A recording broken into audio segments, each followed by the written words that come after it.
संसार चल रहा है। सूरज ने, चंद्रमा ने, 14 भवन ने। सूरज ते चंद्रमा रूपी 2 दीवे ने। दिन ते रात बनया होया। इन्हां सारियां चीज़ां दा कोई ना कोई कारण ते जरूर है, तां ही ये चल रही ने। ये कोई निर्जीव ते नहीं, इन्हां नूं चलाउण वाली कोई संजीव शक्ति, चेतन शक्ति जरूर है, जो इन्हां सारियां चीज़ां नूं एक ऑर्डर दे विच रखदी है, एक नियंत्रण दे हेठ चलाउंदी है। जिन्होंने बाणी कहती नदरी हेठ चलाएंदा,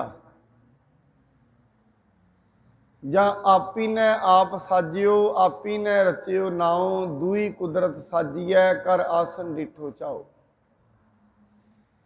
इन्हां नूं चलाउण वाला, साजन वाला कोई ना कोई तो है, पर वो जिहड़ा चलाउण वाला है ऐसा नहीं वो किते वखरा बैठा होया है। पर मुख गल ये है, भावें आम करके ये मनोत समझी जाती सी साडे देश अंदर, क्योंकि वख-वख धर्म ने, वख-वख मार्ग ने, ते हरेक मार्ग दे मनुख दी आपो अपनी फिलोसफी, दर्शन शास्त्र है। ठीक है, जिहदी सोच, जिहदी समझ जिथों ताईं गई है उत्थों ताईं दी गल कर लैंदा है। और किसी की भी समझ परमात्मा के संदर्भ में पूर्ण नहीं है। गुरु नानक साहब ये कहते हैं, कोई भी अज तई धार्मिक ज्ञानी परमात्मा के संदर्भ में पूरा नहीं कह सकिया वो कितना वड्डा है, उसके कोतक किड्डे वड्डे ने, ये बारे पूरा नहीं कोई कह सकिया। पूरी समझ ये बारे कोई नहीं अज तक लै सकिया, भावें लखां ही सालों तो लगातार इस चीज़ के बारे लोग कहते आ रहे हैं। सतगुरु जी कहते ने कथना कथी ना आवे टोट, कथ कथ कथी कोटि कोट कोट। करोड़ों ही मनुख होए ने दुनिया ते, लगातार इस चीज़ के बारे कह रहे ने परमात्मा इन्ना वड्डा है, इन्ना वड्डा है, मुकम्मल तौर पर नहीं कह सके। हुण एक सवाल इत्थे हरेक मन में खड़ा होएगा, जे कदे होया होए, जे परमात्मा वड्डा ही है, पूर्ण रूप दे विच सारी दुनिया नूं वो चलाउण वाला है, फिर वो रहिंदा कित्थे है, वसदा कित्थे है। इतने वड्डे पसारे नूं चलाउण वाला परमात्मा, इन्नी दुनिया नूं चलाउण वाला किते वो वखरा बैठा होया है। बाणी ये भी कहती है नहीं, वो किते वखरा नहीं है, उसका वसेबा मनुख की चेतनता दे विच ही है, दे नाल ही है, बाहर नहीं है।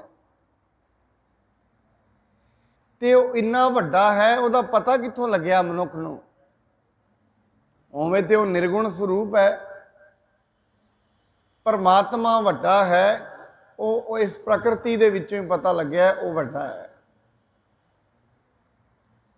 उसकी वड्याई का पता लग्या है, उन्हें किड्डे वड्डे वड्डे पहाड़ बनाए ने, झरने बनाए ने, सूरज बनाया, चंद्रमा बनाया, तो चल रहे ने। मनुख विच 9 द्वारे बनाए ने, किवें किवें उन्हें सोच के पूरी घाड़त घड़ी है। कदे परमात्मा दे इस चल रहे चक्कर भी उन्होंने तुसीं आनंद नाल वेखोगे, किते अपना मन शांत होए तो इनू वेखण दा समा मिले। साडे शरीर दे अंदर ही उहदे बड़े कोतक वापर रहे ने। देखो, शरीर दे मूँह की जिहड़ी चमड़ी है, बाहर दी चमड़ी नूं ज़्यादा पानी नहीं चाहिए, पर दूजी साइड की चमड़ी वो पानी तो बिना रह नहीं सकती। इड्डे उहदे कौतक ने। एक साइड की चमड़ी, बाहरली साइड की, ये ज़्यादा पानी में रखों तो खराब हो जाएगी, ਇਹਦੇ ਹੀ ਅੰਦਰਲੀ ਸਾਈਡ ਦੀ ਚਮੜੀ ਹੈ, ਜੇ ਪਾਣੀ ਨਾ ਮਿਲੇ ਉਹ ਖਰਾਬ ਹੋ ਜਾਏਗੀ। कैसे ਉਹਦੇ ਕੌਤਕ ਨੇ, ਕਿਵੇਂ ਉਹਨੇ ਇਹ ਰਚਨਾ ਨੂੰ ਬਣਾਇਆ। ਇਹਨਾਂ ਨੂੰ ਵੇਖ ਵੇਖ ਕੇ ਅਚਰਜਤਾ ਆਉਂਦੀ ਹੈ। ਇਹਨੂੰ ਗੁਰੂ ਸਾਹਿਬ ਮਹਾਰਾਜ ਜੀ ਨੇ ਆਸਾ ਦੀ ਵਰਵਾਰ ਵਿੱਚ ਕਿਹਾ, ਵਿਸਮਾਦ ਰੂਪ ਵਿਸਮਾਦ ਰੰਗ। ਉਹਦਿਆਂ ਰੰਗਾਂ ਨੂੰ, ਉਹਦਿਆਂ ਰੂਪਾਂ ਨੂੰ ਵੇਖ ਕੇ ਮਨੁੱਖ ਵਿਸਮਾਦ ਵਿੱਚ ਚਲਾ ਜਾਂਦਾ ਹੈ ਔਰ ਉਹਨੂੰ ਵਾਹੋ ਵਾਹੋ ਕਹਿਣਾ ਸ਼ੁਰੂ ਕਰ ਦਿੰਦਾ ਹੈ, ਹੇ ਪ੍ਰਮਾਤਮਾ ਕਮਾਲ ਹੈ ਤੇਰੀ, ਐਸਿਆਂ ਰੰਗਾਂ ਤੇ ਰੂਪਾਂ ਨੂੰ ਤੂੰ ਰਚਿਆ ਹੈ। ਹੁਣ ਅਸੀਂ ਬੜੀ ਵਾਰੀ ਇਹ ਸ਼ਬਦ ਕਹਿੰਦੇ ਹਾਂ, ਮਨੁੱਖ ਕਹਿੰਦਾ ਹੈ ਉਹ ਅਨੰਤ ਹੈ। ਅਨੰਤ ਦਾ ਮਤਲਬ ਕੀ ਹੈ? ਉਹ ਬੇਅੰਤ ਹੈ। ਬੇਅੰਤ ਦਾ ਮਤਲਬ ਕੀ ਹੈ? ਬੇਅੰਤ ਦਾ ਮਤਲਬ ਇਹ ਹੈ, ਮਤਲਬ ਮਨੁੱਖ ਅੱਜ ਕਿਸੇ ਮੁਸ਼ਕਿਲ ਵਿੱਚ ਘਿਰਿਆ ਹੋਇਆ ਹੈ ਸਮਾਜਿਕ ਤੌਰ ਤੇ, ਉਹਨੂੰ ਅਕਸਰ ਲੋਕ ਕਹਿੰਦੇ ਨੇ ਤੂੰ ਚਿੰਤਾ ਨਾ ਕਰ, ਪ੍ਰਮਾਤਮਾ ਬੇਅੰਤ ਹੈ। ਭਾਵ ਇਹ ਮਨੁੱਖ ਇਹ ਸਮਝ ਪੈਂਦਾ, ਲੱਗਦਾ ਮੇਰੀ ਜ਼ਿੰਦਗੀ ਠੀਕ ਹੋਣ ਵਾਲੀ ਨਹੀਂ, ਇਹ ਸਮਝ ਲਿਆ। ਪਰ ਉਹਨੂੰ ਸਮਝਾਇਆ ਜਾਂਦਾ ਐਸਾ ਨਾ ਸਮਝ, ਉਹ ਬੇਅੰਤ ਹੈ। ਕੀ ਪਤਾ ਅਗਲੇ ਹੀ ਤੇਰੀ ਜ਼ਿੰਦਗੀ ਵਿੱਚ ਕੋਈ ਬਦਲਾਅ ਆਉਣ ਵਾਲਾ ਹੋਏ, ਕੀ ਪਤਾ ਲੱਗਦਾ ਹੈ। ਅੱਜ ਜੈਸੀ ਜ਼ਿੰਦਗੀ ਚੱਲ ਰਹੀ ਹੈ, ਕੱਲ ਵੈਸੀ ਰਹਿਣ ਵਾਲੀ ਨਹੀਂ, ਕੀ ਪਤਾ ਲੱਗਦਾ ਕੱਲ ਦੇ ਦਿਨ ਹੀ ਜ਼ਿੰਦਗੀ 'ਚ ਬਦਲਾਅ ਆ ਜਾਏ। ਇਹ ਬੇਅੰਤ ਉਹਨੂੰ ਕਹਿੰਦੇ ਨੇ। ਉਸ ਦੇ ਬਾਰੇ ਮੁਕੰਮਲ ਰੂਪ ਵਿੱਚ ਕੋਈ ਜਾਣ ਨਹੀਂ ਸਕੇਗਾ। ਮੁਕੰਮਲ ਰੂਪ ਭਾਵ ਉਹਦੀ ਪ੍ਰਕਿਰਤੀ ਦੇ ਮੁਕੰਮਲ ਰੂਪ ਨੂੰ ਅਸੀਂ ਨਹੀਂ ਜਾਣ ਸਕਾਂਗੇ।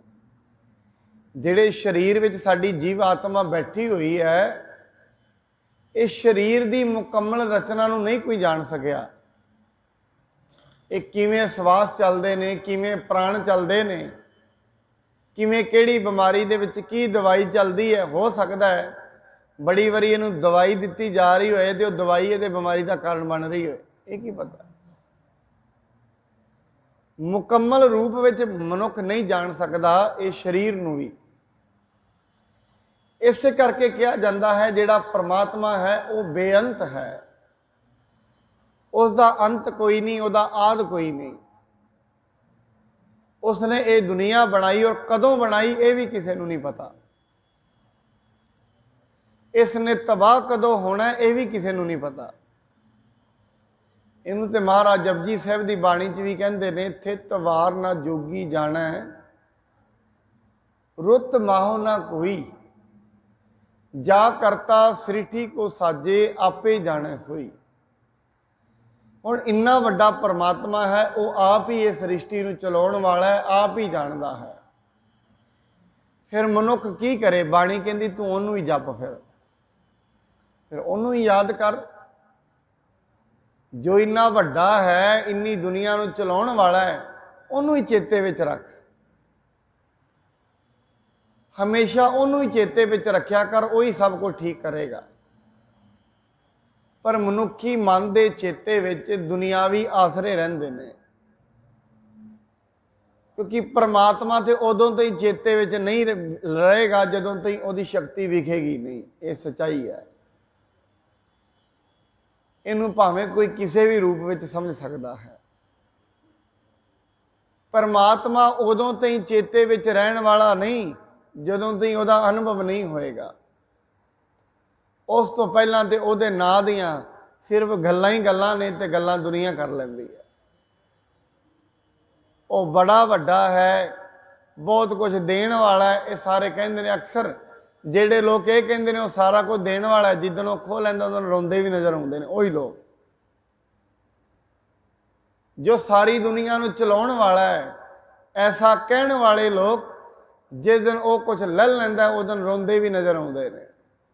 ਕਾਰਨ ਕੀ? ਸਿਰਫ ਉੱਤੋਂ ਉੱਤੋਂ ਬਾਣੀ ਇਹਨੂੰ ਕਹਿੰਦੀ, ਸੁਣ ਵੱਡਾ ਆਖਿਆ ਸਭ ਕੋਏ, ਕੇਵੜ ਵੱਡਾ ਡੀਠਾ ਹੋਏ, ਕੀਮਤ ਪਾਏ ਨਾ ਕਹਿਆ ਜਾਏ, ਕਹਿਣੇ ਵਾਲੇ ਤੇਰੇ ਰਹੇ ਸਮਾਏ।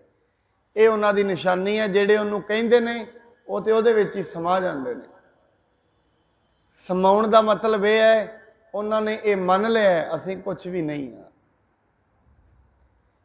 ਜਦੋਂ ਤਾਈਂ ਮਨੁੱਖ ਇਹ ਮੰਨਦਾ ਪਿਆ ਹੈ ਮੈਂ ਕੁਝ ਹਾਂ, ਉਦੋਂ ਤਾਈਂ ਇਹਦੀ ਜ਼ਿੰਦਗੀ 'ਚ ਪਰੇਸ਼ਾਨੀ ਰਹਿਣ ਵਾਲੀ ਹੈ।